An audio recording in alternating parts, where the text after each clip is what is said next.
ఎటు చూసినా సంప్రదాయ హస్తకళలు, చూడముచ్చటైన ఏటికొప్పాక కొండపల్లి బొమ్మలు, మదిని దోచేసే చేనేత వస్త్రాలు, పల్లె వాతావరణం. సాధారణంగా శిల్పారామాలు అంటే గుర్తొచ్చే వివే. వీటిని మరింత ఆకర్షణీయంగా తీర్చిదిద్దేలా ప్రభుత్వం అదిరిపోయే ప్లాన్తో ముందుకెళ్తోంది. కేవలం పండగలప్పుడే కాదు, ప్రతిరోజు పర్యాటకులను రప్పించేలా శిల్పారామాలను ఎకో టూరిజం ప్రాజెక్టులుగా అభివృద్ధి చేసేలా అడుగులు వేస్తోంది. కళాకారుల సంక్షేమానికి సైతం దోహదపడేలా కార్యాచరణ రూపొందించింది. శిల్పారామాల సమగ్ర అభివృద్దిపై ప్రభుత్వం ప్రత్యేక దృష్టి సారించింది. కడప, పుట్టపర్తి, పులివెందుల, తిరుపతి, అనంతపురం, విజయనగరం, విశాఖ, గుంటూరు, కాకినాడల్లోని శిల్పారామాల్లో కార్యకలాపాలను వేగవంతం చేస్తోంది. స్థానిక కళలు, జానపద సంప్రదాయాలను ప్రతిబింబించేలా శిల్పారామాలను ఆధునికీకరిస్తుంది. పిల్లలకు వినోదాన్ని పంచేలా ఆట స్థలాలు, సాంస్కృతిక వేదికలు, హస్తకళల ప్రదర్శనా కేంద్రాలు, ఫుడ్ కోర్టులను అప్గ్రేడ్ చేస్తున్నారు. ఏడాది పొడవునా సాంస్కృతిక కార్యక్రమాలు నిర్వహించేలా ప్రణాళికలు రూపొందిస్తున్నారు.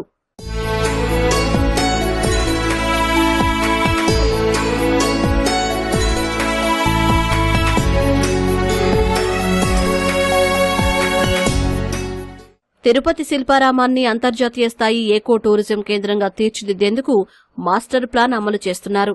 పర్యాటకులకు సరికొత్త అనుభూతిని పెంచేలా మెటల్ స్క్రాప్తో తయారు చేసిన విగ్రహాలు, village museum, open air theatre, పచ్చదనంతో పాటు బోటింగ్ సౌకర్యాలను అందుబాటులోకి తెస్తున్నారు.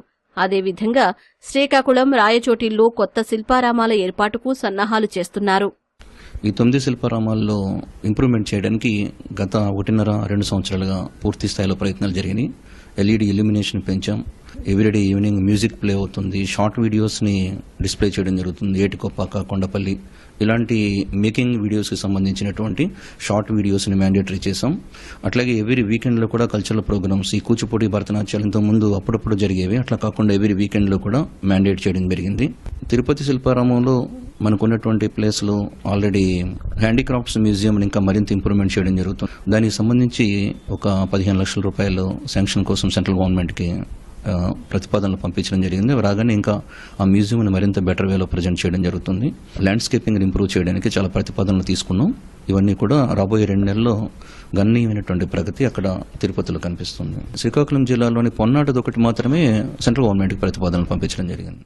శిల్పారామాల సేవలను పర్యాటకులకు చేరువ చేసేందుకు అధికారులు టెక్నాలజీని జోడిస్తున్నారు. అధికారిక వెబ్సైట్ను మొబైల్ ఫ్రెండ్లీగా అప్డేట్ చేస్తున్నారు.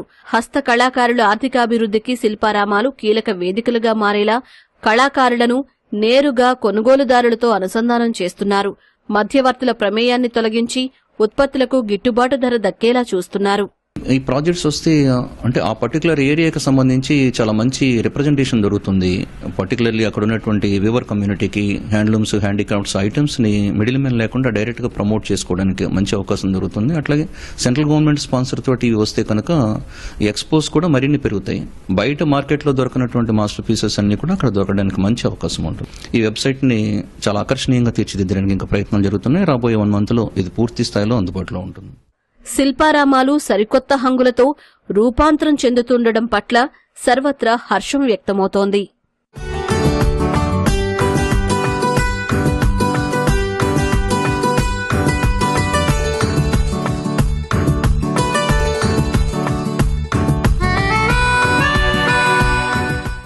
రాష్ట్రంలో శిల్పారామాల విస్తరణ, ఆధునిక సౌకర్యాల కల్పన, హస్తకళ వారికి ప్రోత్సాహం అందించే దిశగా కూటమి ప్రభుత్వం అడుగులు వేస్తోంది. శిల్పారామాల్ని కేవలం కళా ప్రదర్శనలుగా మాత్రమే కాకుండా పర్యాటక కేంద్రాలుగా, ఉపాధి అవకాశాలను కల్పించే ప్రదేశాలుగా తీర్చిదిద్దడానికి కృషి చేస్తోంది. కెమెరా పర్సన్ శేషుబాబుతో వర్షిత, ఈటీవీ న్యూస్, విజయవాడ.